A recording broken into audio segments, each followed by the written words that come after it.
সরকারি যাত্রী ছাউনিতে সন্তান প্রসব, আশ্রয় নিতে গিয়েও যদি রোগীর স্বজনদের অপমানের শিকার হতে হয়, তাহলে প্রশ্ন উঠবেই, সরকারি স্থাপনা কি এখন জনগণের জন্য নাকি দখলদারদের জন্য? আসসালামু আলাইকুম, আমি মোহাম্মদ মিজানুর রশিদ মিজান, সম্পাদক দৈনিক আলোকিত উখিয়া।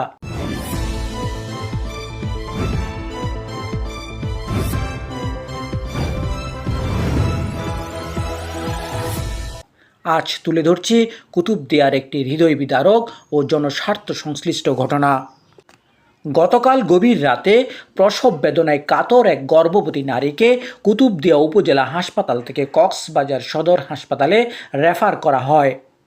কিন্তু ভাগ্যের নির্মম পরিহাস, সদর হাসপাতালে পৌঁছানোর আগেই বড়ঘুফঘাটের সরকারি যাত্রী ছাউনিতে জন্ম নেয় নবজাতক। এখানেই শেষ নয়, অভিযোগ উঠেছে সেই সংকটময় মুহূর্তে রোগী ও তার স্বজনদের সঙ্গে দুর্ব্যবহার করা হয়েছে। যদি এই অভিযোগ সত্য হয়, তবে এটি শুধু অমানবিক নয়, চরম নিন্দনীয়। সবচেয়ে বড় প্রশ্ন, কুতুবদিয়া উপজেলা হাসপাতালে কি এমন কোনো ব্যবস্থা নেই যাতে অন্তত কিছু জটিল প্রসূতি রোগীর নিরাপদ চিকিৎসা নিশ্চিত করা যায়?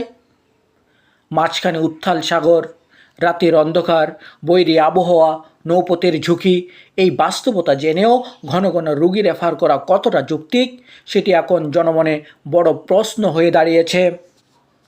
আরও উদ্বেগের বিষয় যে সরকারি যাত্রী ছাউনি মানুষের আশ্রয়, নিরাপত্তা ও দুর্যোগের সময় ব্যবহারের জন্য নির্মিত, সেটি নিয়ে দখল, বাধা কিংবা সাধারণ মানুষকে হয়রানির অভিযোগ উঠেছে। জনগণের করের টাকায় নির্মিত সরকারি স্থাপনা কোনো ব্যক্তি বা গোষ্ঠীর ব্যক্তিগত সম্পত্তি হতে পারে না। আমরা প্রশাসনের কাছে জোর দাবি জানাচ্ছি, ঘটনাটি দ্রুত ও নিরপেক্ষভাবে তদন্ত করা হোক।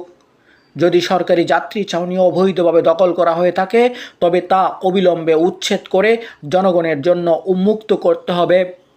আর যদি রোগী বা তার স্বজনদের সঙ্গে অশোভন আচরণ, গালিগালাজ বা হয়রানির অভিযোগ সত্যতা পাওয়া যায়, তাহলে দায়ীদের বিরুদ্ধে দ্রুত আইনগত ব্যবস্থা নিতে হবে।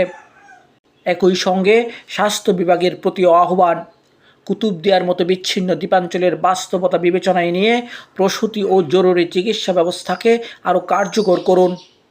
কারণ একটি ভুল সিদ্ধান্ত কিংবা অপ্রয়োজনীয় রেফারেল যে কোনো সময় কেড়ে নিতে পারে দুটি প্রাণ।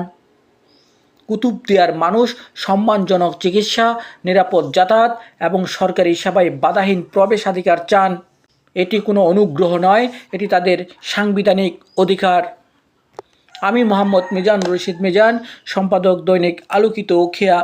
এমন গুরুত্বপূর্ণ, নির্ভুল ও জনস্বার্থের সংবাদ সবার আগে জানতে দৈনিক আলোকিত উখিয়ার সাথে থাকুন।